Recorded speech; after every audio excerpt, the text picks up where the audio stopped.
Pahayag. Unang kabanata. Ang Apokalipsis ni Hesukristo na ibinigay ng Diyos sa Kanya upang ipahayag sa Kanyang mga alipin. Sa makatwid ay ang mga bagay na nararapat mangyaring madali at Kanyang ipinadala at ipinaalam sa pamamagitan ng Kanyang anghel sa Kanyang alipin na si Juan, na sumaksi sa salita ng Diyos at sa patotoo ni Hesukristo sa lahat ng mga bagay na nakita niya. Mapalad ang bumabasa at ang nangakikinig ng mga salita ng hula at tumutupad ng mga bagay na nangasusulat doon, sapagkat ang panahoy malapit na.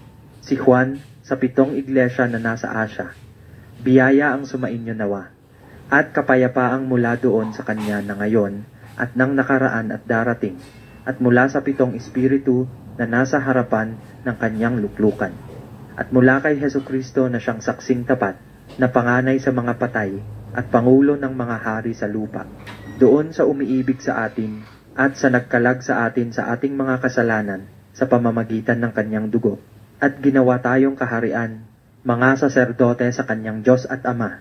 Sumakanya nawa ang kaluwalhatian at ang paghahari magpakailan-kailanman. Siya nawa. Narito, siya'y pumaparitong nasasa mga alapaap, at makikita siya ng bawat mata, at nang nangagsiulos sa kanya, at ang lahat ng mga angkan sa lupa ay magsisitaghoy dahil sa kanya. Gayon din siya nawa. Ako ang Alpha at ang Omega, sabi ng Panginoong Diyos, ngayon at nang nakaraan at sa darating, ang makapangyarihan sa lahat. Akong si Juan, na inyong kapatid at inyong karamay sa kapighatian, at sa kaharian at sa pagtitiis na kay Jesus, ay nasasapulo na tinatawag na Patmos, dahil sa salita ng Diyos at sa patotoo ni Jesus. Ako'y nasa espiritu ng araw ng Panginoon, at narinig ko sa aking likuran ang dakilang tinig, na tulad sa isang pakakak, na nagsasabi, ang iyong nakikita ay isulat mo sa isang aklat, at iyong ipadala sa 7 iglesia, sa Efeso at sa Smyrna, at sa Pergamo at sa Tiatira, at sa Sardis, at sa Philadelphia, at sa Laodicea. At ako'y lumingon upang makita ang tinig na nagsasalita sa akin. At nang ako'y lumingon, ay nakita ko ang 7 kandelerong ginto. At sa gitna ng mga kandelero ay may isang katulad ng isang anak ng tao, na may suot na damit hanggang sa paa, at may bigkis ang dibdib na isang pamigkis na ginto. At ang kanyang ulo at ang kanyang buhok ay mapuputing gaya ng balahibong maputi ng tupa, gaya ng nyebe, at ang kanyang mga mata ay gaya ng ningas ng apoy. At ang kanyang mga paa ay katulad ng tansong binuli, na gaya ng dinalisay sa isang lutoang bakal. At ang kanyang tinig ay gaya ng lagaslas ng maraming tubig. At sa kanyang kanang kamay ay may 7 bituin. At sa kanyang bibig ay lumabas ang isang matalas na tabak na may 2 talim. At ang kanyang mukha ay gaya ng araw na sumisikat ng matindi. At nang siya'y aking makita, ay nasubasob akong waring patay sa kanyang paanan, at ipinatong niya sa akin ang kanyang kanang kamay na sinasabi, huwag kang matakot, ako'y ang una at ang huli, at ang nabubuhay, at ako'y namatay at narito ako'y nabubuhay magpakailanman, at nasa akin ang mga susi ng kamatayan at ng Hades. Isulat mo nga ang mga bagay na nakita mo, at ang mga bagay ngayon, at ang mga bagay na mangyayari sa darating. Ang hiwaga ng 7 bituin na iyong nakita sa aking kanang kamay at ng 7 kandelerong ginto. Ang 7 bituin ay ang mga anghel ng 7 iglesia, at ang 7 kandelero ay ang 7 iglesia. Ikalawang kabanata. Sa anghel ng iglesia sa Efeso ay isulat mo, ang mga bagay na ito ay sinasabi ng may hawak ng 7 bituin sa kanyang kanang kamay, na yaong lumalakad sa gitna ng 7 kandelerong ginto. Nalalaman ko ang iyong mga gawa, at ang iyong pagpapagal at pagtitiis, at hindi mo matiis ang masasamang tao, at sinubok mo ang mga nagpapanggap na apostol, at sila'y hindi gayon, at nasumpungan mo silang pawang bulaan, at may pagtitiis ka, at nagbata ka dahil sa aking pangalan, at hindi ka napagod. Ngunit mayroon akong laban sa iyo, na iyong iniwan ang iyong unang pag-ibig. Kaya't alalahanin mo kung saan ka nahulog, at magsisi ka at gawin mo ang iyong mga unang gawa, O kung hindi, ay paririyan ako sa iyo at aalisin ko ang iyong kandelero sa kanyang kinalalagyan, maliban na magsisi ka. Ngunit ito'y nasa iyo, na iyong kinapupuotan ang mga gawa ng mga Nikolaita, na kinapupuotan ko naman. Ang may pakinig ay makinig sa sinasabi ng Espiritu sa mga iglesia. Ang magtatagumpay ay siya kung pakakanin ng punong kahoy ng buhay, na nasa paraiso ng Diyos. At sa anghel ng iglesia sa Smyrna ay isulat mo, ang mga bagay na ito ay sinasabi ng una at ng huli, na namatay at muling nabuhay. Nalalaman ko ang iyong kapighatian, at ang iyong kadukhaan, datapwat ikaw ay mayaman, at ang pamumusong ng mga nagsasabing sila'y mga Hudyo, at hindi sila gayon, kundi isang sinagoga ni Satanas. Huwag mong katakutan ang mga bagay na iyong malapit ng tiisin. Narito, malapit ng ilagay ng dyablo ang ilan sa inyo sa bilangguan, upang kayo'y masubok, at magkakaroon kayo ng kapighatiang 10 araw. Magtapat ka hanggang sa kamatayan, at bibigyan kita ng putong ng buhay. Ang may pakinig ay makinig sa sinasabi ng Espiritu sa mga iglesia. Ang magtagumpay ay hindi parurusahan ng ikalawang kamatayan. At sa anghel ng iglesia sa Pergamo ay isulat mo, ang mga bagay na ito ay sinasabi ng may matalas na tabak na may 2 talim. Nalalaman ko kung saan ka tumatahan, sa makatwid bagay sa kinaroroonan ng luklukan ni Satanas, at iniingatan mong matibay ang aking pangalan, at hindi mo ikinaila ang aking pananampalataya, kahit ng mga araw man ni Antipas na aking saksi, aking taong tapat, na pinatay sa gitna ninyo, na tinatahanan ni Satanas. Datapwat mayroon akong ilang bagay na laban sayo, sapagkat mayroon ka diyang ilan na nanghahawak sa aral ni Balaam, na siyang nagturo kay Balak, na maglagay ng katisuran sa harapan ng mga anak ni Israel, upang magsikain ng mga bagay na inihahain sa mga Diyos-Diyosan at makiapid. Gayon din naman na mayroon kang ilan na nanghahawak sa aral ng mga Nikolaita. Magsisi ka nga, o kung hindi ay madaling paririyan ako sa iyo at babakahin ko sila ng tabak ng aking bibig. Ang may pakinig ay makinig sa sinasabi ng Espiritu sa mga iglesia. Ang magtagumpay ay bibigyan ko ng manang natatago, at siya'y bibigyan ko ng isang batong puti, at sa bato ay may nakasulat na isang bagong pangalan, na walang nakakaalam kundi yaong tumatanggap. At sa anghel ng iglesia sa Tiatira ay isulat mo, ang mga bagay na ito ay sinasabi ng anak ng Diyos, na may mga matang gaya ng ningas ng apoy, at ang kanyang mga paa ay gaya ng tansong binuli. Nalalaman ko ang iyong mga gawa, at ang iyong pag-ibig, at pananampalataya at ministeryo at pagtitiis, at ang iyong mga huling gawa ay higit kaysa mga una. Datapwat mayroon akong laban sa iyo, na pinahintulutan mo ang babaeng si Jezebel, na nagpapanggap na propetisa, at siya'y nagtuturo at humihikayat sa aking mga lingkod, upang makiapid, at kumain ng mga bagay, na inihahain sa mga Diyos-Diyosan. At binigyan ko siya ng panahon upang makapagsisi, at siya'y ayaw magsisi sa kanyang pakikiapid. Narito, akin siyang iniraratay sa higaan, at ang mga nakikiapid sa kanya sa malaking kapighatian, maliban na kung sila'y magsisipagsisi sa kanyang mga gawa. At papatayin ko ng salot ang kanyang mga anak, at malalaman ng lahat ng mga iglesia na ako'y yaong sumasaliksik ng mga pag-iisip at ng mga puso, at bibigyan ko ang bawat isa sa inyo ng ayon sa inyong mga gawa. Datapwat sinasabi ko sa inyo, sa mga iba na nasa Tiatira, sa lahat ng walang aral na ito, na hindi nakakaalam ng malalalim na bagay ni Satanas, gaya ng sinasabi nila, hindi na ako magpapasan sa inyo ng ibang pasan. Gayon may ang nasa inyo ay panghawakan ninyong matibay hanggang ako'y pumariyan, at ang magtagumpay at tumupad ng aking mga gawa hanggang sa katapusan, ay bibigyan ko ng kapamahalaan sa mga bansa, at sila'y paghaharian niya sa pamamagitan ng isang panghampas na bakal, gaya ng pagkadurog ng mga sisidlang lupa, nang magpapalayo, gaya naman ng tinanggap ko sa aking ama. At sa kanya'y ibibigay ko ang tala sa umaga. Ang may pakinig ay makinig sa sinasabi ng Espiritu sa mga iglesia.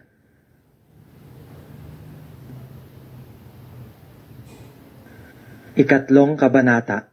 At sa anghel ng iglesia sa Sardis ay isulat mo, ang mga bagay na ito ay sinasabi ng may 7 Espiritu ng Diyos, at may 7 bituin. Nalalaman ko ang iyong mga gawa, na ikaw ay may pangalang ikaw ay nabubuhay, at ikaw ay patay. Magpuyat ka, at pagtibayin mo ang mga bagay na natitira, na malapit ng mamatay, sapagkat wala akong nasumpungang iyong mga gawang sakdal sa harapan ng aking Diyos. Alalahanin mo nga kung paanong iyong tinanggap at narinig, at ito'y tuparin mo at magsisi ka. Kaya't kung hindi ka magpupuyat, ay paririyan akong gaya ng magnanakaw, at hindi mo malalaman kung anong panahon paririyan ako sa iyo. Ngunit mayroon kang ilang pangalan sa Sardis na hindi nangagdumi ng kanilang mga damit, at sila'y kasama kong magsisilakad na may mga damit na maputi, sapagkat sila'y karapat-dapat. Ang magtagumpay ay daramtang gayon ng mga maputing damit, at hindi ko papawiin sa anumang paraan ang kanyang pangalan sa aklat ng buhay. At ipahahayag ko ang kanyang pangalan sa harapan ng aking Ama at sa harapan ng kanyang mga anghel. Ang may pakinig ay makinig sa sinasabi ng Espiritu sa mga iglesia. At sa anghel ng iglesia sa Philadelphia ay isulat mo. Ang mga bagay na ito ay sinasabi ng banal, niyaong totoo, niyaong may susi ni David, niyaong nagbubukas at di mailalapat ng sinuman, at naglalapat at di maibubukas ng sinuman. Nalalaman ko ang iyong mga gawa. Narito, inilagay ko sa harapan mo ang isang pintuang bukas, na di mailalapat ng sinuman, na ikaw ay may kaunting kapangyarihan, at tinupad mo ang aking salita, at hindi mo ikinaila ang aking pangalan. Narito, ibinibigay ko sa sinagoga ni Satanas ang mga nagsasabing sila'y mga Hudyo at sila'y hindi, kundi nangagbubulaan. Narito, sila'y aking papariyanin at pasasambahin sa harap ng iyong mga paa, at nang maalamang ikaw ay aking inibig, sapagkat tinupad mo ang salita ng aking pagtitiis. Ikaw naman ay aking iingatan sa panahon ng pagsubok na darating sa buong sanglibutan, upang subukin ang mga nananahan sa ibabaw ng lupa. Ako'y dumarating na madali, panghawakan mong matibay ang nasa iyo, upang huwag kunin ng sinuman ang iyong putong. Ang magtagumpay ay gagawin kong haligi sa templo ng aking Diyos, at hindi na siya'y lalabas pa doon. At isusulat ko sa kanya ang pangalan ng aking Diyos, at ang pangalan ng bayan ng aking Diyos, ang bagong Jerusalem, na mananaog buhat sa langit mula sa aking Diyos, at ang aking sariling bagong pangalan. Ang may pakinig ay makinig sa sinasabi ng Espiritu sa mga iglesia, at sa anghel ng iglesia ng Laodicea ay isulat mo. Ang mga bagay na ito ay sinasabi ng siya nawa, ng saksing tapat at totoo, ng pasimula ng paglalang ng Diyos. Nalalaman ko ang iyong mga gawa, na ikaw ay hindi malamig o mainit man.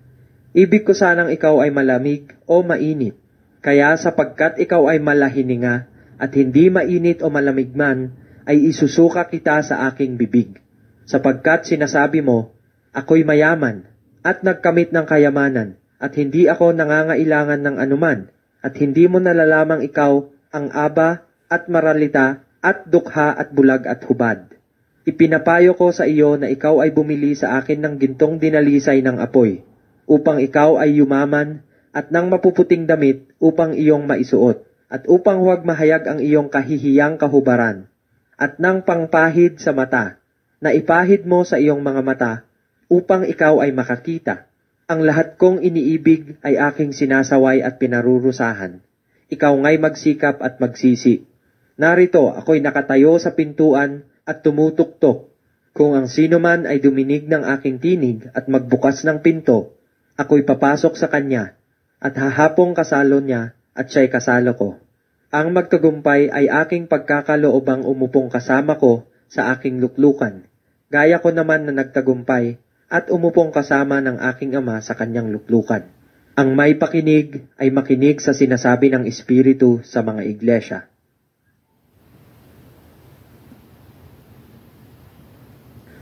Ika-4 na kabanata. Pagkatapos ng mga bagay na ito ay tumingin ako, at narito ang isang pintong bukas sa langit, at ang unang tinig na aking narinig na gaya ng sa pakakak na nakikipag-usap sa akin ay sa isang nagsasabi, umakyat ka rito, at ipakikita ko sa iyo ang mga bagay na dapat mangyari sa haharapin. Pagdakay na pa sa espiritu ako, at narito may isang luklukang nalalagay sa langit, at sa ibabaw ng luklukan ay may isang nakaupo. At ang nakaupo ay katulad ng isang batong haspe at isang sardyo, at naliligid ng isang bahaghari na tulad sa anyo ng isang esmeralda. At sa palibot ng luklukan ay may 24 na luklukan. At sa mga luklukan ay nakita kong nangakaupo ang 24 na matatanda na nadaramtan ng mapuputing damit at sa kanilang mga ulo ay may mga putong na ginto. At mula sa luklukan ay may lumalabas na kidlat at mga tinig at mga kulog. At may 7 ilawang apoy na mga nagliliyab sa harapan ng luklukan na siyang 7 espiritu ng Diyos. At sa harapan ng luklukan ay wari na may isang dagat na bubog na katulad ng salamin. At sa gitna ng luklukan at sa palibot ng luklukan ay may 4 na nilalang na buhay na puno ng mga mata sa harapan at sa likuran. At ang unang nilalang ay katulad ng isang leon, at ang ikalawang nilalang ay katulad ng isang guyang baka, at ang ikatlong nilalang ay may mukhang katulad ng isang tao, at ang ika-4 na nilalang ay katulad ng isang agila na lumilipad. At ang 4 na nilalang na buhay na may 6 na pakpak bawat isa sa kanila ay mga puno ng mata sa palibot at sa loob, at sila'y walang pahinga araw at gabi, na nagsasabi, Banal, Banal, Banal ang Panginoong Diyos, ang makapangyarihan sa lahat, na nabuhay at nabubuhay at siyang darating. At pagka ang mga nilalang na buhay ay nangagpupuri at nangagpapangaral at nangagpapasalamat sa nakaupo sa luklukan, doon sa nabubuhay magpakailan-kailanman. Ang 24 na matatanda ay mangagpapatira pa sa harapan ni Yaong nakaupo sa luklukan, at mangagsisisamba doon sa nabubuhay magpakailan-kailanman. At ilalagay ang kanilang putong sa harap ng luklukan na nangagsasabi, Marapat ka, O Panginoon namin at Diyos namin, na tumanggap ng kaluwalhatian at ng kapurihan at ng kapangyarihan, sapagkat nilikha mo ang lahat ng mga bagay, at dahil sa iyong kalooban ay nangagsilitaw at nangalikha.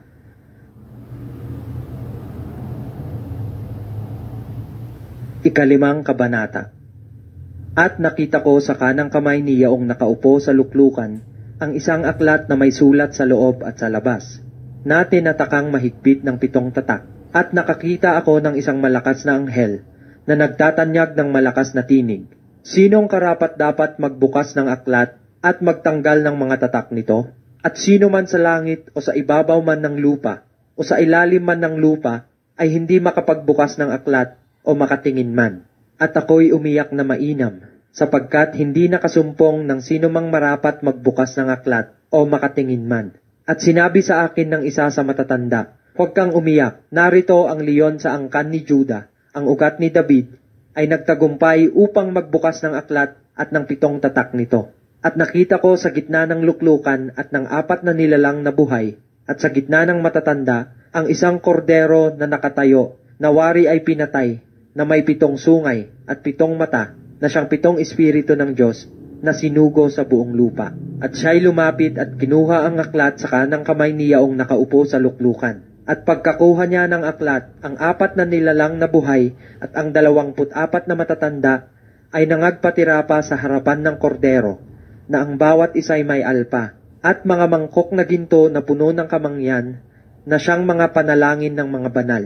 At sila'y nangag-aawitan ng isang bagong awit, na nagsasabi, Ikaw ang karapat-dapat na kumuha ng aklat, at magbukas ng mga tatak nito, sapagkat ikaw ay pinatay, at binili mo sa Diyos ng iyong dugo ang mga tao sa bawat angkan, at wika at bayan at bansa. At sila'y iyong ginawang kaharian at mga saserdote sa aming Diyos, at sila'y nangaghahari sa ibabaw ng lupa. At nakita ko at narinig ko ang tinig ng maraming mga anghel sa palibot ng luklukan at ng mga nilalang na buhay at ng matatanda. At ang bilang nila ay 10,000 tigsa 10,000 at libo-libo, na nangagsasabi ng malakas na tinig, Karapat-dapat ang kordero na pinatay upang tumanggap ng kapangyarihan at kayamanan at karunungan at kalakasan at kapurihan at kaluwalhatian at pagpapala.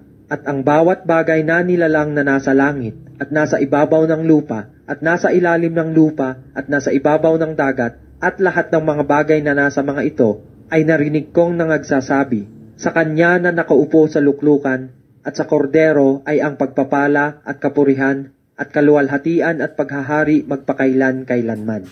At ang 4 na nilalang na buhay ay nagsabi, Siya nawa, at ang matatanda ay nangagpatira pa at nangagsisamba. Ika-6 na kabanata. At nakita ko nang buksan ng kordero ang isa sa 7 tatak, at narinig ko sa isa sa 4 na nilalang na buhay na nagsalitang gaya ng tunog ng kulog, "Halika." At tumingin ako at narito ang isang kabayong maputi, at yaong nakasakay dito ay may isang busog. At binigyan siya ng isang putong, at siya'y yumaong nagtatagumpay at upang magtagumpay. At nang buksan niya ang 2 tatak, ay narinig ko sa 2 nilalang na buhay na sinasabi, "Halika." At may lumabas na ibang kabayo, na kabayong mapula, at ang nakasakay dito ay pinagkaloobang mag-alis sa lupa ng kapayapaan, at upang mangagpatayan ang isa't isa, at binigyan siya ng isang malaking tabak. At nang buksan niya ang 2 tatak, ay narinig ko sa 2 nilalang na buhay na nagsasabi, "Halika." At tumingin ako at narito ang isang kabayong maitim, at yaong nakasakay dito ay may isang timbangan sa kanyang kamay. At narinig ko ang gaya ng isang tinig sa gitna ng 4 na nilalang na buhay, at nagsasabi, "Sa 1 denaryo ay 1 takal na trigo, at sa 1 denaryo ay 3 takal na sebada, at huwag mong ipahamak ang langis at ang alak." At nang buksan niya ang 4 na tatak, ay narinig ko ang tinig ng 4 na nilalang na buhay na nagsasabi, "Halika." At tumingin ako, at narito ang isang kabayong maputla, at ang nakasakay dito ay may pangalang Kamatayan. At ang Hades ay sumusunod sa kanya, at siya'y pinagkalooban ng kapamahalaan sa 4 na bahagi ng lupa, na pumatay sa pamamagitan ng tabak at ng gutom at ng salot at ng mga ganid na hayop sa lupa. At nang buksan niya ang 5 tatak, ay nakita ko sa ilalim ng dambana ang mga kaluluwa ng mga pinatay dahil sa salita ng Diyos, at dahil sa patutuong sumakanila. At sila'y sumigaw ng tinig na malakas na nagsasabi, "Hanggang kailan, o Panginoong banal at totoo, hindi mo hahatulan at ipaghihiganti ang aming dugo sa mga nananahan sa ibabaw ng lupa?"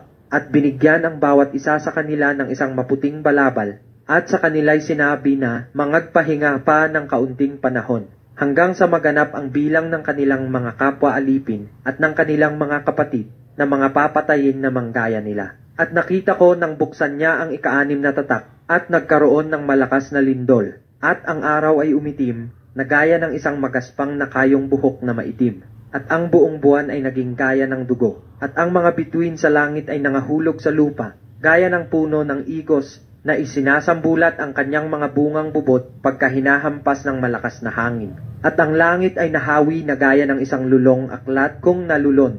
At ang bawat bundok at pulo ay naalis sa kanilang kinatatayuan. At ang mga hari sa lupa, at ang mga prinsipe, at ang mga pangulong kapitan, at ang mayayaman, at ang mga makapangyarihan, at ang bawat alipin, at ang bawat laya, ay nagsipagtago sa mga yungib, at sa mga bato sa mga bundok. At sinasabi nila sa mga bundok at sa mga bato, "Mahulog kayo sa amin, at kami iyong itago sa mukha noong nakaupo sa luklukan, at sa galit ng kordero, sapagkat dumating na ang dakilang araw ng kanilang kagalitan. At sino ang makakatayo?" 7 kabanata. At pagkatapos nito ay nakita ko ang 4 na anghel na nakatayo sa 4 na sulok ng lupa, na pinipigil ang 4 na hangin ng lupa, upang huwag humihip ang hangin sa lupa, o sa dagat man, o sa anumang punong kahoy. At nakita ko ang ibang anghel na umaakyat mula sa sikatan ng araw. Nataglay ang tatak ng Diyos na buhay, at siya'y sumigaw ng tinig na malakas sa 4 na anghel na pinagkaloobang maipahamak ang lupa at ang dagat, na nagsasabi, "Huwag ninyong ipahamak ang lupa, kahit ang dagat, kahit ang mga punong kahoy, hanggang sa aming matatakan sa kanilang mga noo ang mga alipin ng ating Diyos." At narinig ko ang bilang ng mga natatakan, na 144,000 na natatakan sa bawat angkan ng mga anak ni Israel. Sa angkan ni Juda ay 12,000 ang tinatakan. Sa angkan ni Ruben ay 12,000. Sa angkan ni Gad ay 12,000. Sa angkan ni Aser ay 12,000. Sa angkan ni Neftali ay 12,000. Sa angkan ni Manases ay 12,000. Sa angkan ni Simeon ay 12,000. Sa angkan ni Levi ay 12,000. Sa angkan ni Isakar ay 12,000. Sa angkan ni Zabulon ay 12,000. Sa angkan ni Jose ay 12,000. Sa angkan ni Benjamin ay 12,000 ang tinatakan. Pagkatapos ng mga bagay na ito ay tumingin ako, at narito ang isang lubhang karamihan na di mabilang ng sinuman, na mula sa bawat bansa at lahat ng mga angkan at mga bayan at mga wika na nakatayo sa harapan ng luklukan at sa harapan ng kordero na nangadaramtan ng mapuputing damit at may mga palma sa kanilang mga kamay. At nagsisigawan ng tinig na malakas na nangagsasabi, ang pagliligtas ay sumaaming Diyos na nakaupo sa luklukan at sa kordero. At ang lahat ng mga anghel ay nangakatayo sa palibot ng luklukan at ng matatanda at ng 4 na nilalang na buhay. At sila'y nangagpatira pa sa harapan ng luklukan at nangagsisamba sa Diyos, na nangagsasabi siya nawa, pagpapala at kaluwalhatian at karunungan at pagpapasalamat at karangalan at kapangyarihan at kalakasan nawa ang sumaaming Diyos magpakailan-kailanman. Siya nawa. At sumagot ang isa sa matatanda na nagsasabi sa akin, ang mga ito na nangadaramtan ng mapuputing damit ay sino-sino at saan nagsipanggaling. At sinabi ko sa kanya, Panginoon ko, ikaw ang nakakaalam. At sinabi niya sa akin, ang mga ito'y ang nanggaling sa malaking kapighatian at nangaghugas ng kanilang mga damit at pinaputi sa dugo ng kordero. Kaya't sila'y nasa harapan ng luklukan ng Diyos na nangaglilingkod sa kanya araw at gabi sa kanyang templo. At siyang nakaupo sa luklukan ay lulukuban sila ng kanyang tabernakulo. Sila'y hindi na magugutom pa, ni mauuhaw pa man, ni hindi na sila tatamaan ng araw o ng anumang init, sapagkat ang kordero na nasa gitna ng luklukan ay siyang magiging pastor nila, at sila'y papatnugutan sa mga bukal ng tubig ng buhay, at papahirin ng Diyos ang bawat luha ng kanilang mga mata.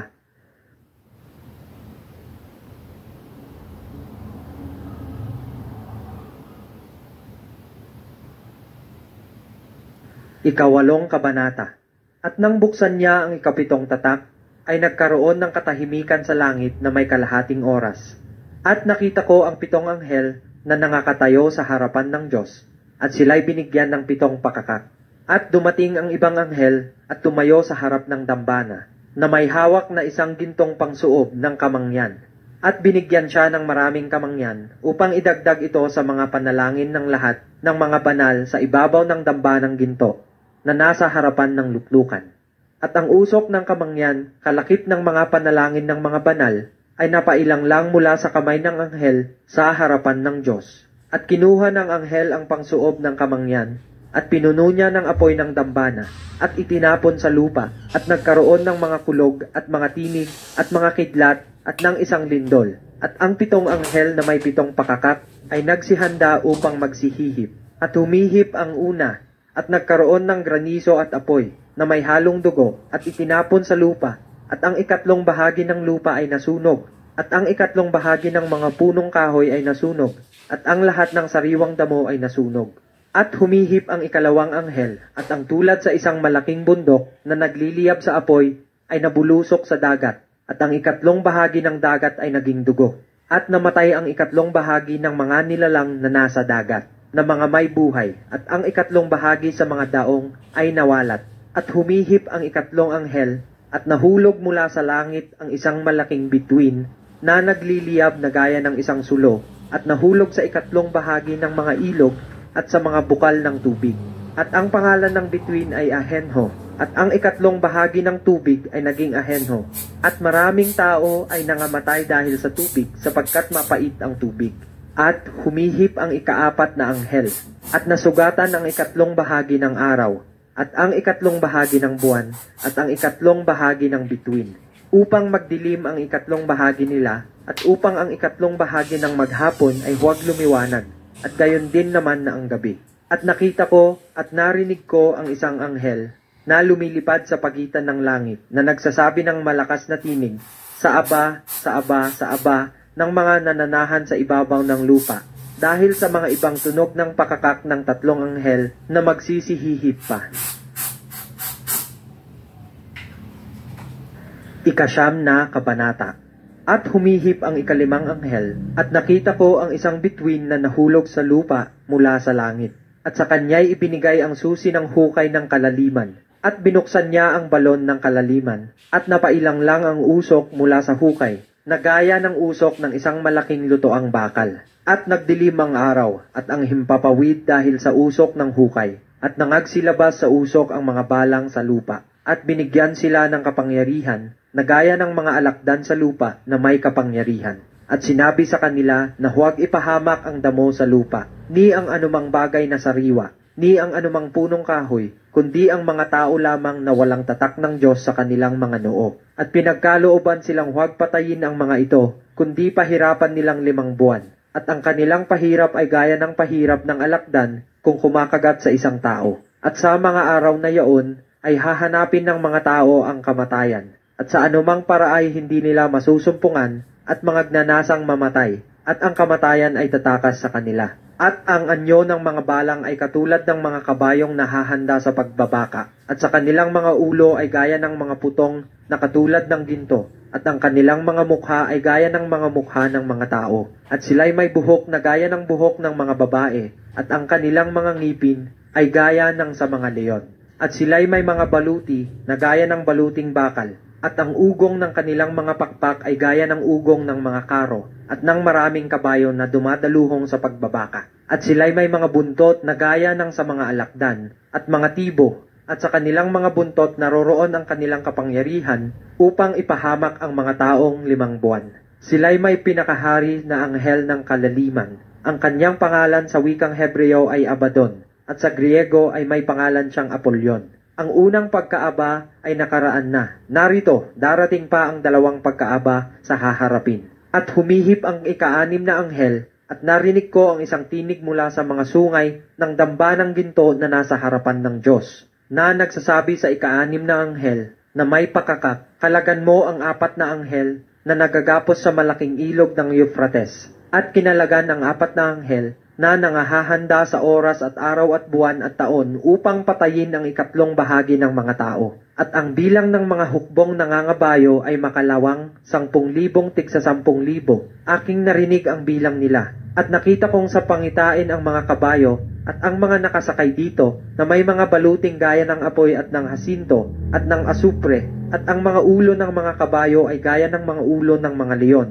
At sa kanilang mga bibig ay lumalabas ang apoy at usok at asupre. Sa pamamagitan ng 3 salot na ito ay napatay ang 3 bahagi ng mga tao. Sa pamamagitan ng apoy at ng usok at ng asupre na nangagsisilabas sa kanilang mga bibig. Sapagkat ang kapangyarihan ng mga kabayo ay nasa kanilang bibig at nasa kanilang mga buntot. Sapagkat ang kanilang mga buntot ay kawangis ng mga ahas at may mga ulo at siya nilang ipinananakit. At ang nalabi sa mga tao na hindi napatay sa mga salot na ito ay hindi nagsipagsisi sa mga gawa ng kanilang mga kamay upang huwag sumamba sa mga demonyo at sa mga Diyos-Diyosang ginto at pilak at tanso at bato at kahoy na hindi nakakakita ni nakakaririnig man ni nakakalalakad man. At sila'y hindi nagsipagsisi sa kanilang mga pagpatay kahit man sa kanilang panggagaway, kahit man sa kanilang pakikiapid, kahit man sa kanilang pagnanakaw. 10 kabanata.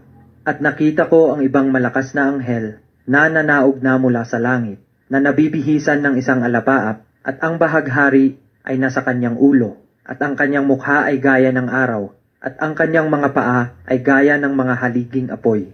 At may isang maliit na aklat na bukas sa kanyang kamay, at itinungtong ang kanyang kanang paa sa dagat, at ang kanyang kaliwa ay sa lupa, at sumigaw ng malakas na tinig, na gaya ng leon na umaangal.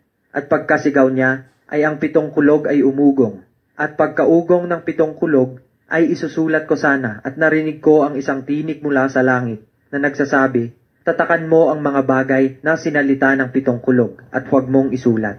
At ang anghel na aking nakita na nakatayo sa ibabaw ng dagat, at sa ibabaw ng lupa, ay itinaas ang kanyang kanang kamay sa langit, at ipinanumpa yaong nabubuhay magpakailan-kailanman, na lumalang ng langit at ng mga bagay na naroroon, at ng lupa at ng mga bagay na naririto, at ng dagat at ng mga bagay na naririto, na hindi na magluluwat ang panahon, kundi sa mga araw ng tinig ng 7 anghel, pagkamalapit ng siya'y humihip, kung magkagayoy ganap na ang hiwaga ng Diyos, ayon sa mabubuting balita na kanyang isinaysay sa kanyang mga alipin na mga propeta.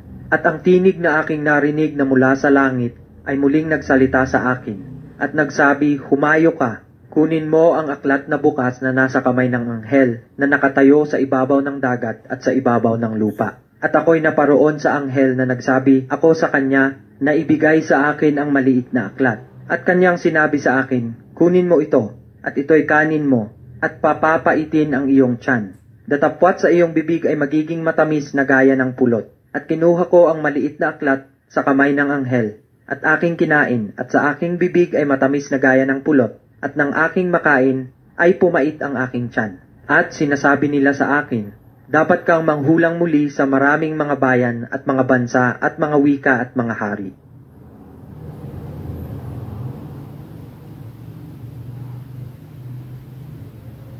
Ika-11 kabanata. At binigyan ako ng isang tambong katulad ng isang panukat, at may isang nagsabi, magtindig ka, at sukatin mo ang templo ng Diyos, at ang dambana at ang mga sumasamba doon, at ang loobang nasa labas ng templo ay pabayaan mo, at huwag mong sukatin, sapagkat ibinigay sa mga hentil at kanilang yuyurakang 42 buwan ang banal na syudad. At may ipagkakaloob ako sa aking 2 saksi, at sila'y magsisipang hulang 1,260 araw, na nararamtan ng magagaspang na kayo. Ang mga ito'y ang 2 punong olibo at ang 2 kandelero na nangakatayo sa harapan ng Panginoon ng lupa. At kung nasain ng sinuman na sila ipahamak, ay apoy ang lumalabas sa kanilang bibig at lumalamon sa kanilang mga kaaway. At kung nasain ng sinuman na sila ipahamak, ay kailangan ang mamatay sa ganitong paraan. Ang mga ito'y may kapangyarihang magsara ng langit upang huwag umulan sa loob ng mga araw ng kanilang hula. At may kapangyarihan sila sa mga tubig na mapaging dugo, at mapahirapan ang lupa ng bawat salot sa tuwing kanilang nasain. At pagka natapos nila ang kanilang patotoo, ang hayop na umahon mula sa kalaliman ay babaka sa kanila, at pagtatagumpayan sila at sila'y papatayin. At ang kanilang mga bangkay ay nasa lansangan ng malaking bayan, na ayon sa Espiritu ay tinatawag na Sodoma at Ehipto, na doon din naman ipinako sa krus ang Panginoon nila. At ang mga tao mula sa gitna ng mga bayan, at mga angkan at mga wika at mga bansa, ay nanonood sa kanilang mga bangkay na 3 araw at kalahati. At hindi itutulot na ang kanilang mga bangkay ay mailibig. At ang mga nananahan sa ibabaw ng lupa ay mga gagalak tungkol sa kanila, at mga tutuwa at sila'y mga agpapadalahan ng mga kaloob, sapagkat ang 2 propetang ito ay nagpahirap sa nangananahan sa ibabaw ng lupa. At pagkatapos ng 3 araw at kalahati, ang hininga ng buhay na mula sa Diyos ay pumasok sa kanila, at sila'y nangagsitindig, at dinatnan ng malaking takot ang mga nakakita sa kanila. At narinig nila ang isang malakas na tinig na nagsasabi sa kanila, umakyat kayo rito, at sila'y umakyat sa langit sa isang alapaap, at pinagmasdan sila ng kanilang mga kaaway. At ng oras na iyon ay nagkaroon ng isang malakas na lindol, at nag-iba ang 10 bahagi ng bayan, at may nangamatay sa lindol na 7,000 katao, at ang mga iba ay nangatatakot at nangagbigay ng kaluwalhatian sa Diyos ng langit. Nakaraan na ang 2 pagkaaba, narito nagmamadaling dumarating ang 3 pagkaaba, at humihip ang 7 anghel, at nagkaroon ng malalakas na tinig sa langit, at nagsasabi, ang kaharian ng sanglibutan ay naging sa ating Panginoon, at sa kanyang Kristo, at siya'y maghahari magpakailan-kailanman. At ang 24 na matatanda na nakaupo sa kani-kanyang luklukan sa harapan ng Diyos ay nangagpatira pa at nangagsisamba sa Diyos, na nangagsasabi, pinasasalamatan ka namin, O Panginoong Diyos, na makapangyarihan sa lahat, na ikaw ngayon at naging ikaw ng nakaraan, sapagkat hinawakan mo ang iyong dakilang kapangyarihan, at ikaw ay naghari. At nangagalit ang mga bansa, at dumating ang iyong puot, at ang panahon ng mga patay upang mga hatulan, at ang panahon ng pagbibigay mo ng gantimpala sa iyong mga alipin na mga propeta, at sa mga banal at sa mga natatakot sa iyong pangalan, maliliit at malalaki, at upang ipahamak mo ang mga nagpapahamak ng lupa. At nabuksan ang templo ng Diyos na nasa langit, at nakita sa kanyang templo ang kaban ng kanyang tipan, at nagkaroon ng mga kidlat, at mga tinig, at mga kulog, at isang lindol, at malaking granizo.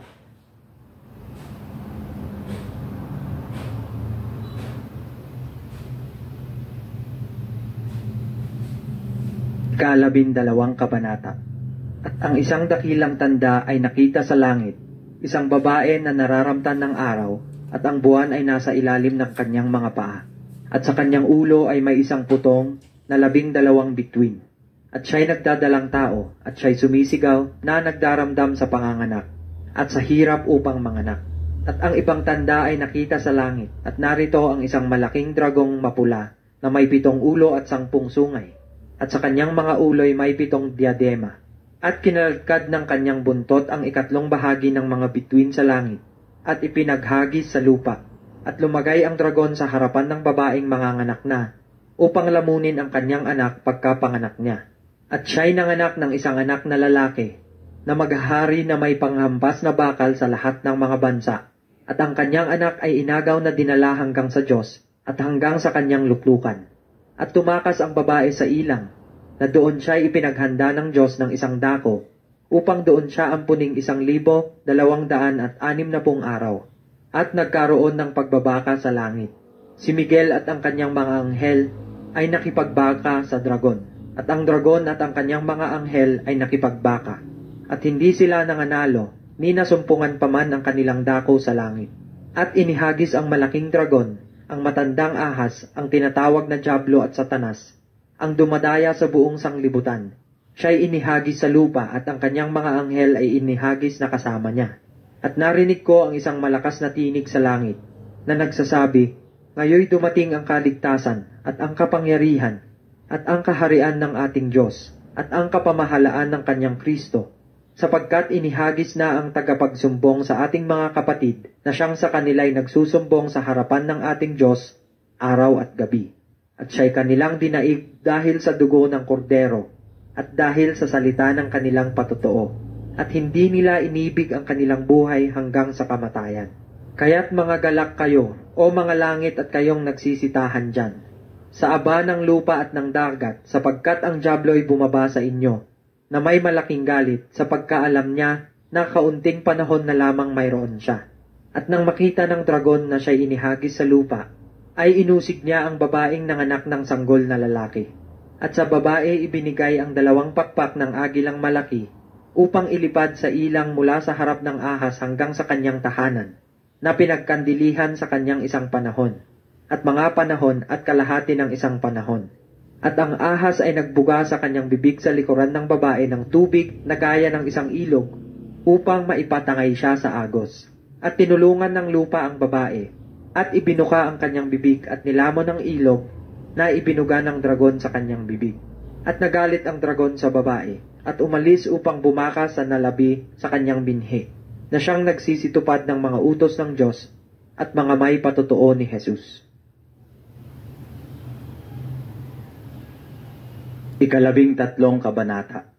At siya'y tumayo sa buhanginan ng dagat, at nakita ko ang isang hayop na umaahon sa dagat, na may 10 sungay at 7 ulo, at sa kanilang mga sungay ay may 10 diadema, at sa kanyang mga ulo ay may pangalan ng kapusungan. At ang hayop na aking nakita ay katulad ng isang leopardo, at ang kanyang mga paa ay gaya ng sa oso, at ang kanyang bibig ay gaya ng bibig ng leon. At ibinigay sa kanya ng dragon ang kanyang kapangyarihan, at ang kanyang luklukan at dakilang kapamahalaan. At nakita ko ang isa sa kanyang mga ulo na waring sinugatan ng ikamamatay, at ang kanyang sugat na ikamamatay ay gumaling, at ang buong lupay ng gilalas sa hayop. At sila'y nangagsisamba sa dragon, sapagkat ibinigay niya ang kanyang kapamahalaan sa hayop. At nangagsisamba sa hayop na nangagsasabi, "Sino ang kagaya ng hayop? At sinong makababaka sa kanya?" At binigyan siya ng isang bibig na nagsasalita ng malalaking bagay at mga kapusungan. At binigyan siya ng kapamahalaan upang magpatuloy na 42 buwan. At binuka niya ang kanyang bibig sa mga kapusungan laban sa Diyos, upang pusungin ang kanyang pangalan at ang kanyang tabernakulo, gayon din naman ang mga nananahan sa langit. At ipinagkaloob sa kanya na makipagbaka sa mga banal, at pagtagumpayan sila. At binigyan siya ng kapamahalaan sa bawat angkan, at bayan at wika at bansa. At ang lahat ng nangananahan sa lupa ay magsisisamba sa kanya, na ang kani-kaniyang pangalan ay hindi nasusulat sa aklat ng buhay ng kordero, na pinatay buhat ng itatag ang sanglibutan. Kung ang sino man ay may pakinig, ay makinig. Kung ang sino man ay sa pagkabihag, ay sa pagkabihag paroroon siya. Kung ang sino man ay papatay sa tabak, ay dapat siyang mamatay sa tabak. Narito ang pagtitiyaga at ang pananampalataya ng mga banal. At nakita ko ang ibang hayop na umaahon sa lupa, At may dalawang sungay na katulad ng sa isang kordero, at siya'y nagsasalitang gaya ng dragon. At kanyang isinasagawa ang buong kapamahalaan ng unang hayop sa kanyang paningin. At pinasasamba niya ang lupa at ang nangananahan dito sa unang hayop, na gumaling ang sugat na ikamamatay. At siya'y gumagawa ng mga dakilang tanda, na anupat nakapagpapababa ng kahit apoy mula sa langit hanggang sa lupa sa paningin ng mga tao. At nadadaya niya ang mga nananahan sa lupa dahil sa mga tanda na sa kanya'y ipinagkaloob na magawa sa paningin ng hayop, na sinasabi sa mga nananahan sa lupa na dapat silang gumawa ng isang larawan ng hayop na mayroon ng sugat ng tabak at nabuhay. At siya'y pinagkaloobang makapagbigay ng hininga sa larawan ng hayop, upang ang larawan ng hayop ay makapangusap at maipapatay naman ang lahat ng hindi sumasamba sa larawan ng hayop. At ang lahat, maliliit at malalaki, at mayayaman at mga dukha, at ang mga laya at ang mga alipin, ay pinabigyan ng isang tanda sa kanilang kanang kamay o sa noo. At nang huwag makabili o makapagbili ang sinuman, kundi siyang mayroong tanda, sa makatwid ay ng pangalan ng hayop o bilang ng kanyang pangalan. Dito'y may karunungan. Ang may pagkaunawa ay bilangin ang bilang ng hayop, sapagkat siyang bilang ng isang tao, at ang kanyang bilang ay 666.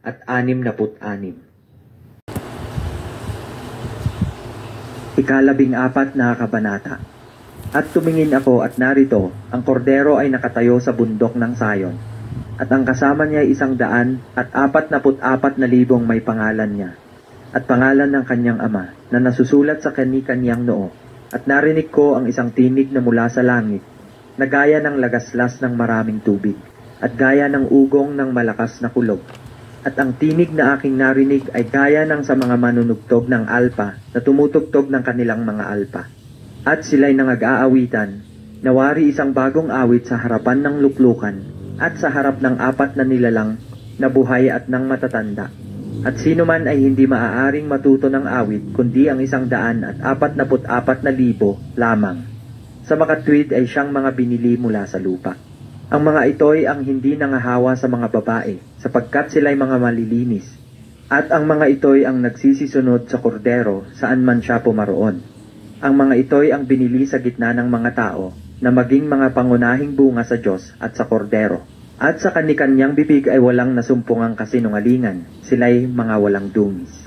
At nakita ko ang ibang anghel na lumilipad sa gitna ng langit, na may mabuting balita na walang hanggan upang ibalita sa mga nananahan sa lupa at sa bawat bansa at angkan at wika at bayan.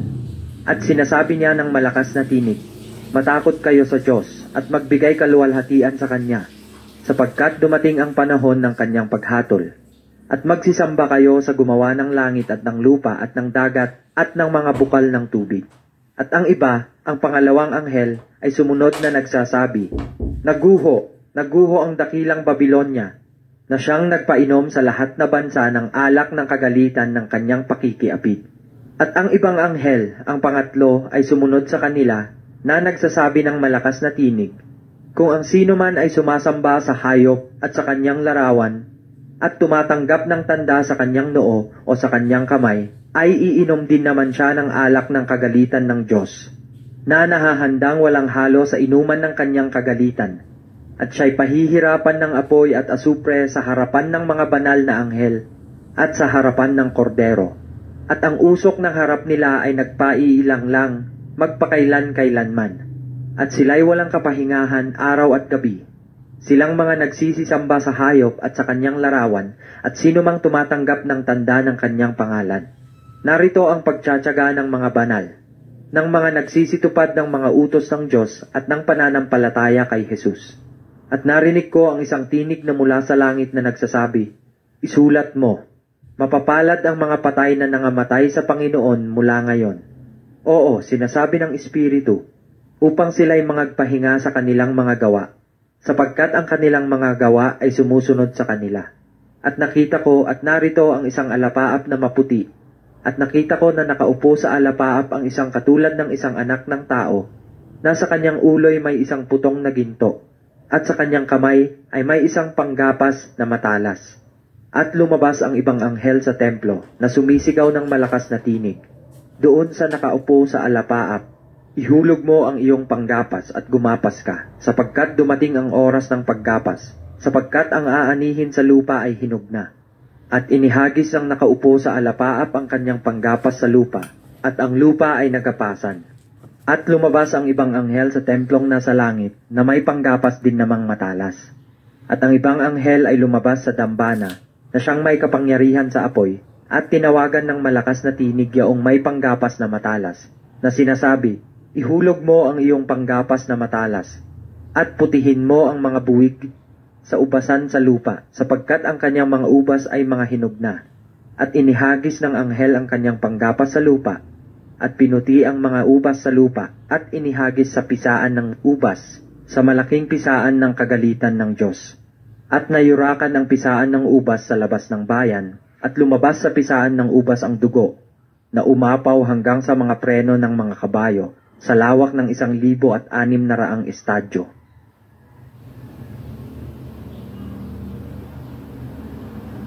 Ika-15 kabanata. At nakita ko ang ibang tanda sa langit, dakila at kagilagilalas. 7 anghel na may 7 salot, na siyang mga panghuli, sapagkat sa mga yaoy magaganap ang kagalitan ng Diyos. At nakita ko ang gaya ng isang dagat na bubog, na may halong apoy. At yaong nangagtagumpay sa hayop at sa kanyang larawan at sa bilang ng kanyang pangalan, ay nangakatayo sa tabi ng dagat na bubog, na may mga alpa ng Diyos. At inaawit nila ang awit ni Moises na alipin ng Diyos at ang awit ng Kordero, na sinasabi, mga dakila at kagilagilalas ang iyong mga gawa, o Panginoong Diyos, na makapangyarihan sa lahat. Matuwid at tunay ang iyong mga daan, ikaw na hari ng mga bansa. Sinong hindi matatakot, o Panginoon, at luluwalhatiin ang iyong pangalan? Sapagkat ikaw lamang ang banal, sapagkat ang lahat ng mga bansa ay darating at magsisisamba sa harapan mo. Sapagkat ang iyong mga matuwid na gawa ay nangahayag.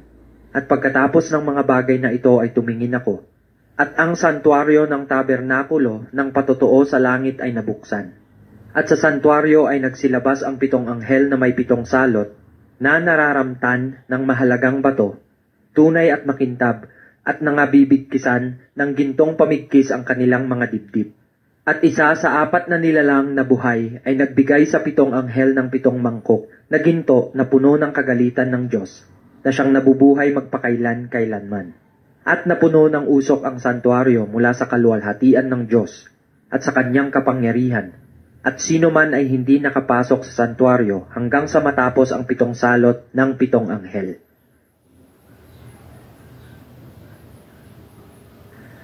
Ika-16 na kabanata. At narinig ko ang isang malakas na tinig na mula sa santuaryo, na nagsasabi sa 7 anghel, humayo kayo at ibuhos ninyo ang 7 mangkok ng kagalitan ng Diyos sa lupa. At humayo ang una, at ibinuhos ang kanyang mangkok sa lupa, at naging sugat na masama at mabigat sa mga taong may tanda ng hayop na yaon, at nangagsisamba sa kanyang larawan. At ibinuhos ng ikalawa ang kanyang mangkok sa dagat, at naging dugo na gaya ng isang patay. At bawat kaluluwang may buhay, sa makatwid ay ang nangasa dagat, ay nangamatay.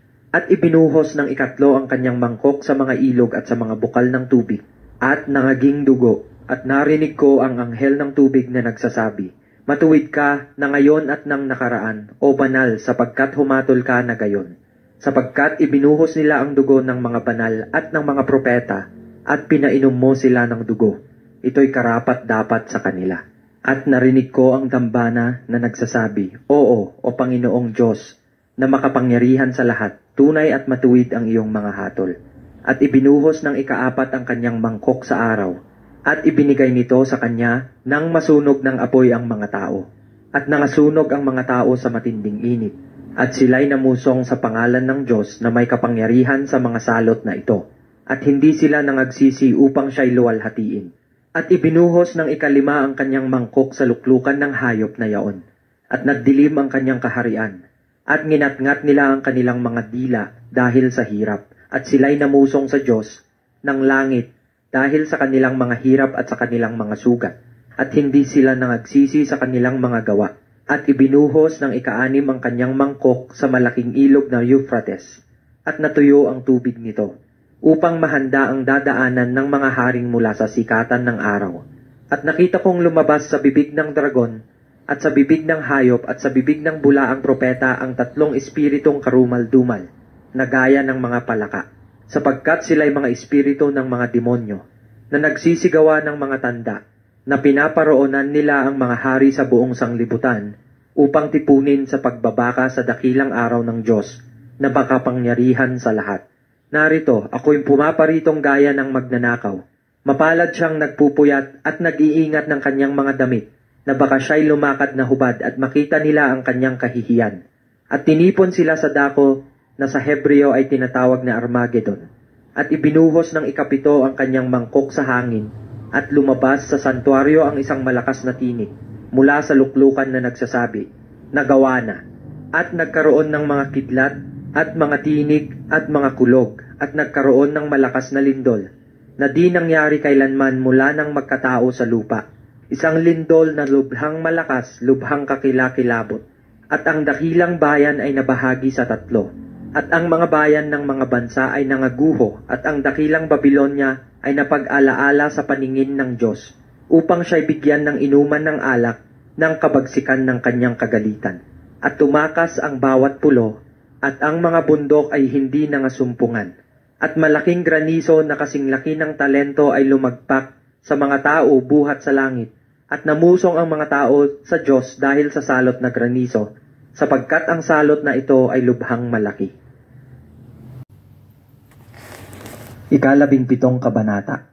At dumating ang isa sa 7 anghel na may 7 mangkok, at nagsalita sa akin, na nagsasabi, "Pumarito ka. Ipakikita ko sa iyo ang hatol sa bantog na patutot na nakaupo sa maraming tubig, na siyang pinakiapiran ng mga hari sa lupa, at ang mga nananahan sa lupa ay nalasing sa alak ng kanyang pakikiapid. At ako'y kanyang dinalang nasa espiritu sa isang ilang, at nakita ko ang isang babae na nakasakay sa isang hayop na pula, na puno ng mga pangalang pamumusong, na may 7 ulo at 10 sungay. At nararamtan ang babae ng kulay ube at ng pula, at nahihiyasan ng ginto at ng mga mahahalagang bato at mga perlas. Nasa kanyang kamay ay may isang sarong ginto na puno ng mga kasuklam-suklam at ng mga bagay na marurumi ng kanyang pakikiapid. At sa kanyang noo ay nakasulat ang isang pangalan, Hiwaga, Dakilang Babilonya, ina ng mga patutot at ng mga kasuklam-suklam sa lupa. At nakita ko ang babae na lasing sa dugo ng mga banal, at sa dugo ng mga martir ni Jesus. At nang aking makita siya, ay nanggilalas ako ng malaking panggigilalas. At sinabi sa akin ng anghel, "Bakit ka nanggigilalas? Sasabihin ko sa iyo ang hiwaga ng babae, at ng hayop na sinasakyan niya, na may 7 ulo at 10 sungay. At ang hayop na nakita mo ay naging siya, at wala na, at malapit nang umahon sa kalaliman at patungo sa kapahamakan. At silang mga nananahan sa lupa ay manggigilalas na ang kanilang pangalan ay hindi nakasulat sa aklat ng buhay mula nang itatag ang sanglibutan, pagkakita nila sa hayop kung paano naging siya at wala na at darating." Narito ang pag-iisip na may karunungan. Ang 7 ulo ay 7 bundok na kinauupuan ng babae. At sila'y 7 hari, ang 5 ay nangabuwal, ang isa'y narito, at ang isa hindi pa dumarating. At pagdating niya ay dapat magtagal na sangdaling panahon. At ang hayop na naging siya at wala na, ay siya ring 8 at siya'y sa 7 at siya'y patungo sa kapahamakan. At ang 10 sungay na iyong nakita ay 10 hari, na hindi pa nagsisitanggap ng kaharian, datapwat magsisitanggap sila ng kapamahalaang paghahari na 1 oras na kasama ng hayop. Ang mga ito ay may isang kaisipan, at ibinibigay nila ang kanilang kapangyarihan at kapamahalaan sa hayop. Makikipagbaka ang mga ito laban sa kordero, na sila'y dadaigin ng kordero, sapagkat siya'y Panginoon ng mga Panginoon at Hari ng mga hari, at ng mga kasama niya, na mga tinawag at mga pili at mga tapat ay nananaig din. At sinabi niya sa akin, ang tubig na iyong nakita na kinauupuan ng patutot ay mga bayan, at mga karamihan, at mga bansa at mga wika. At ang 10 sungay na iyong nakita at ang hayop ay siyang nangapupuot sa patutot, at siya'y pababayaan at huhubaran at kakanin ang kanyang laman, at siya'y lubos na susupukin ng apoy. Sapagkat inilagay ng Diyos sa kanilang mga puso na gawin ang kanyang kaisipan, at mangagkaisa ng kaisipan, at ibigay ang kanilang kaharian sa hayop, hanggang sa maganap ang mga salita ng Diyos. At ang babae na iyong nakita ay ang dakilang bayan, na naghahari sa mga hari sa lupa.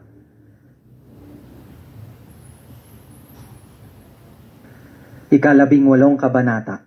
Pagkatapos ng mga bagay na ito ay nakita ko ang ibang anghel na nananaog mula sa langit na may dakilang kapamahalaan, at ang lupa ay naliwanagan ng kanyang kaluwalhatian.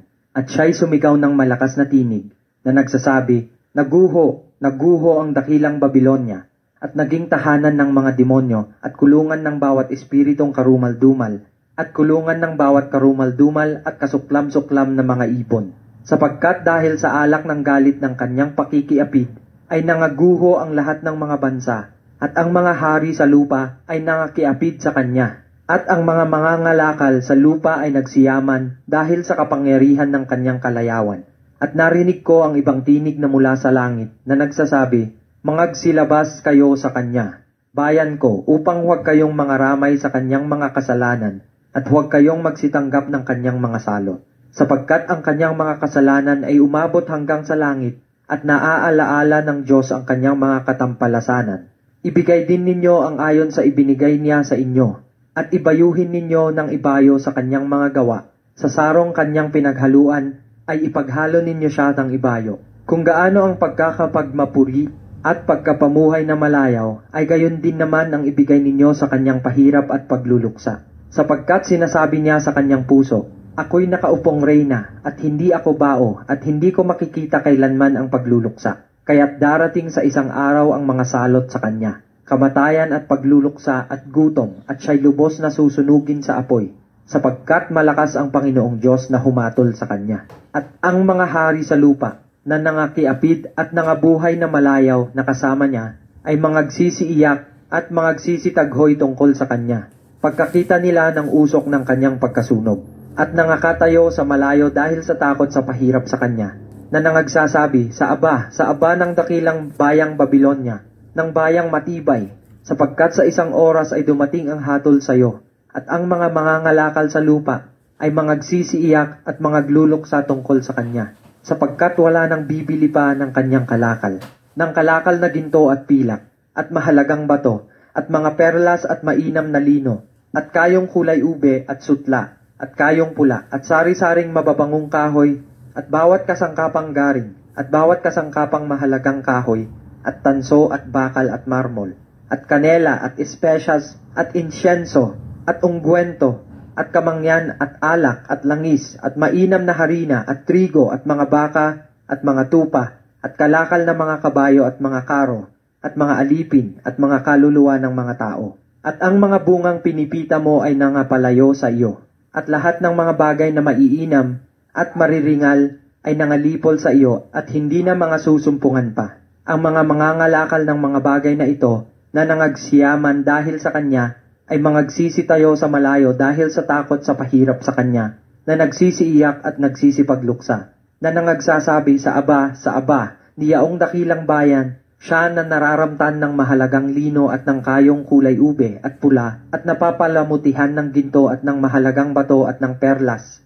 Sapagkat sa loob ng isang oras ay nalipol ang gayong malaking kayamanan, at bawat pinunong daong at bawat naglalayag sa anmang dako at ang mga mangdaragat at lahat ng nagsisipaghanap buhay sa dagat ay nangakatayo sa malayo at nangagsisigaw pagkakita sa usok ng kanyang pagkasunog, na nangagsasabi anong bayan ang katulad ng dakilang bayan, at sila'y nangagbubuhos ng alabok sa kanilang mga ulo, at nagsisigawan, na nag-iiyakan at nagtataghuyan, na nangagsasabi sa aba, ang dakilang bayan na siyang iniyaman ng lahat na may mga daong sa dagat dahil sa kanyang mga kayamanan, sapagkat sa loob ng isang oras ay nalipol.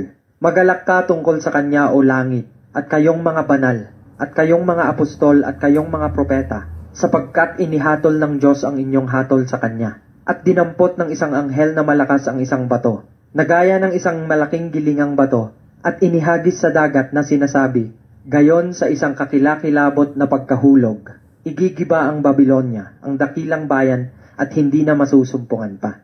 At ang tinig ng mga manunugtog ng alpa at ng mga musiko at ng mga manunugtog ng plauta at ng mga manunugtog ng pakakak ay hindi na maririnig pa sa iyo, at wala nang manggagawa ng anumang gawa ay masusumpungan pa sa iyo, at ang ugong ng gilingan ay hindi na maririnig pa sa iyo, at ang ilaw ng ilawan ay hindi na liliwanag pa sa iyo, at ang tinig ng kasintahang lalaki at ng kasintahang babae ay hindi na maririnig pa sa iyo, sapagkat ang mga mangangalakal mo ay naging mga pangulo sa lupa, sapagkat dinaya ng iyong panggagaway ang lahat ng mga bansa, at nasumpungan sa kanya ang dugo ng mga propeta at ng mga banal, at ng lahat ng mga pinatay sa lupa.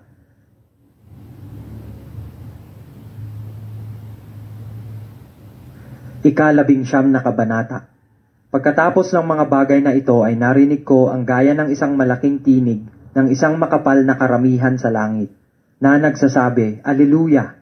Kaligtasan at kaluwalhatian at kapangyarihan ay nauukol sa ating Diyos, sapagkat tunay at matuwid ang kanyang mga paghatol, sapagkat hinatulan niya ang bantog na patutot na siyang nagpasama sa lupa ng kanyang pakikiapid, at iginanti niya ang dugo ng kanyang mga alipin sa pamamagitan ng kanyang kamay.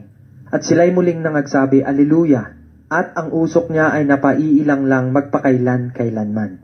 At nangagpatira pa ang 24 na matatanda at ang 4 na nilalang na buhay, at nangagsisamba sa Diyos na nakaupo sa luklukan, na nangagsasabi, Siya nawa, Alleluia!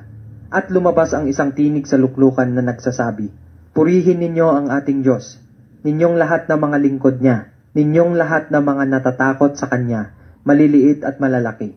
At narinig ko ang gaya ng isang tinig ng isang makapal na karamihan, at gaya ng lagaslas ng maraming tubig, at gaya ng ugong ng malalakas na kulog na nagsasabi, Alleluia! Sapagkat naghahari ang Panginoong ating Diyos na makapangyarihan sa lahat. Tayo'y mga galak at tayo'y mga gsayang mainam, at siya'y ating luwalhatiin sapagkat dumating ang pagkakasal ng kordero at ang kanyang asawa ay nahahanda na. At sa kanya'y ipinagkaloob na damtan ang kanyang sarili ng mahalagang lino, makintab at tunay, sapagkat ang mahalagang lino ay siyang mga matuwid na gawa ng mga banal. At sinasabi niya sa akin, isulat mo, mapapalad ang mga inanyayahan sa paghapon sa kasalan ng kordero. At sinasabi niya sa akin, ang mga ito'y siyang tunay na mga salita ng Diyos. At ako'y nagpatira pa sa kanyang paanan upang siya'y aking sambahin.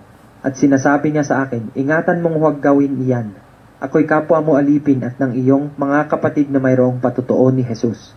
Sumamba ka sa Diyos, sapagkat ang patutuo ni Jesus ay siyang espiritu ng hula. At nakita kong bukas ang langit at narito ang isang kabayong maputi, at yaong nakasakay dito ay tinatawag na tapat at totoo. At sa katuwiran, siya'y humahatol at nakikipagbaka. At ang kanyang mga mata ay ningas ng apoy, at sa kanyang ulo ay maraming diadema. At siya'y may isang pangalang nakasulat, na sino man ay hindi nakaalam, kundi siya rin. At siya'y nararamtan ng damit na winisikan ng dugo, at ang kanyang pangalan ay tinatawag na ang Verbo ng Diyos. At ang mga hukbong nasa langit ay sumusunod sa kanya, na mga nakasakay sa mga kabayong puti, at nangararamtan ng mahalagang linong maputi at dalisay. At sa kanyang bibig ay lumalabas ang isang tabak na matalas, upang sa pamamagitan nito'y sugatan niya ang mga bansa, at kanyang paghaharian ng tungkod na bakal, at niyuyurakan niya ang pisan ng ubas, ng kapangisan ng kagalitan ng Diyos na makapangyarihan sa lahat. At siya'y mayroong isang pangalang nakasulat sa kanyang damit at sa kanyang hita, Hari ng mga hari at Panginoon ng mga Panginoon. At nakita kong nakatayo ang isang anghel sa araw, na siya'y sumisigaw ng malakas na tinig, na nagsasabi sa lahat ng mga ibong lumilipad sa gitna ng himpapawid, Hali kayo at mga katipon sa dakilang hapunan ng Diyos, upang kayo'y makakain ng laman ng mga hari at ng laman ng mga pangulong kapitan, at ng laman ng mga taong makapangyarihan, at ng laman ng mga kabayo at ng mga nakasakay dito, at ng laman ng lahat ng mga taong laya at mga alipin man, at maliliit at malalaki. At nakita ko ang hayop at ang mga hari sa lupa at ang kanilang mga hukbo na nangagkakatipon upang makipagbaka laban doon sa nakasakay sa kabayo at laban sa kanyang hukbo. At sinunggaban ang hayop at kasama niya ang bulaang propeta na gumawa ng mga tanda sa harapan nito, na siyang ipinagdaya sa mga nagsitanggap ng tanda ng hayop at sa mga sumamba sa larawan nito. Ang dalawang ito ay inihagis na buhay sa dagat-dagatang apoy na nagliliyab sa asupre. At ang mga iba ay pinatay sa tabak na lumalabas sa bibig niyaong nakasakay sa kabayo. At ang lahat ng mga ibon ay nangabusog ng mga laman nila.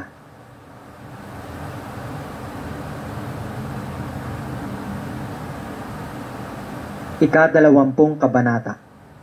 At nakita ko ang isang anghel na nananaog mula sa langit, na may susi ng kalaliman at isang malaking tanikala sa kanyang kamay. At sinunggaban niya ang dragon, ang matandang ahas na siyang dyablo at satanas, at ginapos na 1,000 taon, at siya'y ibinulid sa kalaliman at sinarhan, at tinatakan ito sa ibabaw niya, upang huwag nang magdaya sa mga bansa hanggang sa maganap ang 1,000 taon. Pagkatapos nito ay kailangang siya'y pawalang kaunting panahon, at nakakita ako ng mga luklukan, at may mga nagsisiluklok sa mga ito. Sila'y pinagkalooban ng paghatol, at nakita ko ang mga kaluluwa ng mga pinugutan ng ulo dahil sa patutuo ni Jesus, at dahil sa salita ng Diyos, at ang mga hindi sumamba sa hayop, o sa kanyang larawan man, at hindi tumanggap ng tanda sa kanilang noo, at sa kanilang kamay, at sila'y nangabuhay, at nagsipagharing kasama ni Kristo sa loob ng 1,000 taon. Ang mga iba sa mga patay ay hindi nangabuhay hanggang sa naganap ang 1,000 taon. Ito ang unang pagkabuhay na maguli. Mapalad at banal ang makalakip sa unang pagkabuhay na maguli. Sa mga ito'y walang kapangyarihan ang ikalawang kamatayan, kundi sila'y magiging mga saserdote ng Diyos at ni Kristo, at maghaharing kasama niya sa loob ng 1,000 taon. At kung maganap na ang 1,000 taon, si Satanas ay kakalagan sa kanyang bilangguan at lalabas upang dumaya sa mga bansa na nasa 4 na sulok ng lupa, sa Gog at sa Magog, upang tipunin sila sa pagbabaka, na ang bilang nila ay gaya ng buhangin sa dagat. At nangagsipanhik sila sa kalaparan ng lupa, at kinubkob ang kampamento ng mga banal at ang bayang iniibig, at bumaba ang apoy mula sa langit, at sila'y nasupok. At ang dyablo na dumaya sa kanila ay ibinulid sa dagat-dagatang apoy at asupre, na kinaroroonan din naman ng hayop at ng bulaang propeta. At sila'y pahihirapan araw at gabi magpakailan-kailanman. At nakita ko ang isang malaking luklukang maputi, at ang nakaluklok doon, na sa kanyang harapan ang lupa at ang langit ay tumakas, at walang nasumpungang kalalagyan nila. At nakita ko ang mga patay, malalaki at maliliit, na nangakatayo sa harapan ng luklukan, at nangabuksan ang mga aklat at nabuksan ang ibang aklat, na siyang aklat ng buhay, at ang mga patay ay hinatulan ayon sa mga bagay na nasusulat sa mga aklat, ayon sa kanilang mga gawa. At ibinigay ng dagat ang mga patay na nasa kanya, at ibinigay ng kamatayan at ng Hades ang mga patay na nasa kanila, at sila'y hinatulan bawat tao ayon sa kani-kanyang mga gawa. At ang kamatayan at ang Hades ay ibinulit sa dagat-dagatang apoy. Ito ang ikalawang kamatayan. Sa makatuwid ay ang dagat-dagatang apoy. At kung ang sino man ay hindi nasumpungang nakasulat sa aklat ng buhay, ay ibinulit sa dagat-dagatang apoy.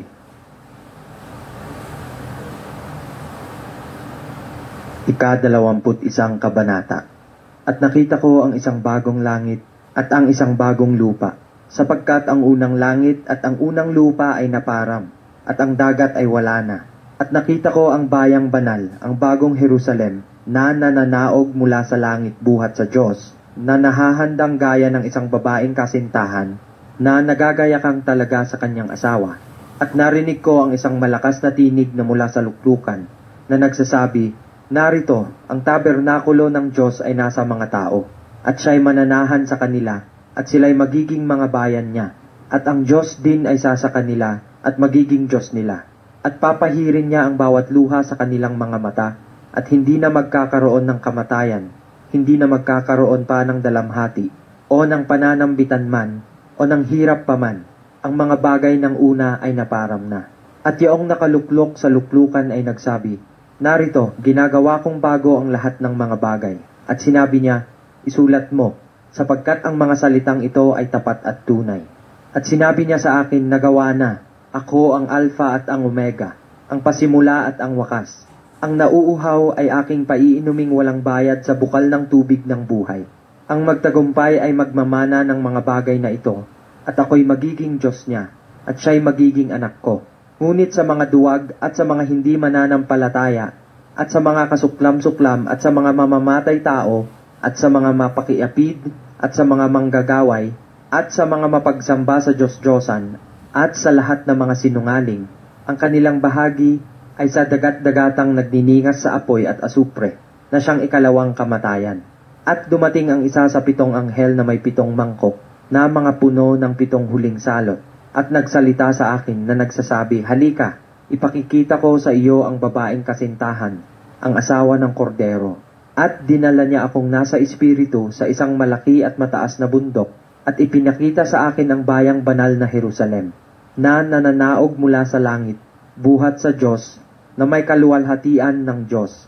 Ang kanyang ilaw ay katulad ng isang totoong mahalagang bato, na gaya ng batong haspe, na malinaw na gaya ng salamin, na may isang malaki at mataas na kuta, na may 12 pintuan, at sa mga pintuan ay 12 anghel, at may mga pangalang nakasulat sa mga yaon, na siyang sa 12 angkan ng mga anak ng Israel. Sa silanganan ay may 3 pintuan, at sa hilagaan ay may 3 pintuan, at sa timugan ay may 3 pintuan, at sa kanluran ay may 3 pintuan. At ang kuta ng bayan ay may 12 pinagsasalikan, at sa mga ito'y ang 12 pangalan ng 12 apostol ng Kordero. At ang nakikipag-usap sa akin ay may panukat na tambong ginto, upang sukatin ang bayan, at ang mga pintuan nito at ang kuta nito. At ang pagkatayo ng bayan ay parisukat, at ang kanyang haba ay gaya ng kanyang luwang, at sinukat niya ng tambo ang bayan, ay 12,000 estadyo. Ang haba at ang luwang at ang taas nito ay magkakasukat. At sinukat niya ang kuta nito, ay 144 na siko, ayon sa sukat ng tao, sa makatuwid bagay ng isang anghel.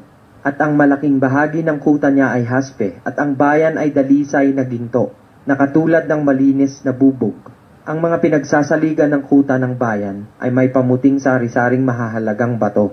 Ang unang pinagsasaligan ay haspe, ang ikalawa ay zafiro, ang ikatlo ay kalsedonya, ang ikaapat ay esmeralda, ang ikalima ay sabdonika, ang ikaanim ay sardio, ang ikapito ay krisolito, ang ikawalo ay berilo, ang ikasyam ay topasyo, ang ikasangpu ay krisopasyo, ang ikalabing isa ay hasinto, ang ikalabing dalawa ay amatista, at ang 12 pintuan ay 12 perlas, at bawat pinto ay isang perlas, at ang lansangan ng bayan ay dalisay na ginto, na gaya ng nanganganinag na bubog. At hindi ako nakakita ng templo doon, sapagkat ang Panginoong Diyos, ang makapangyarihan sa lahat, at ang Kordero ay siyang templo doon. At ang bayan ay hindi nangangailangan ng araw o ng buwan man upang lumiwanag sa kanya, sapagkat nililiwanagan ng kaluwalhatian ng Diyos, at ang ilaw doon ay ang Kordero. At ang mga bansa ay lalakad sa pamamagitan ng liwanag nito, at ang mga hari sa lupa ay magdadala ng kanilang karangalan sa loob niyaon. At ang mga pintuan niyaon ay hindi ilalapat kailanman sa araw, sapagkat hindi magkakaroon doon ng gabi. At dadalhin nila sa loob niyaon ang karangalan at kapurihan ng mga bansa, at hindi papasok doon sa anumang paraan ang anumang bagay na karumal-dumal, o siyang gumagawa ng kasuklam-suklam at ng kasinungalingan, kundi yaon lamang na mga nakasulat sa aklat ng buhay ng Kordero.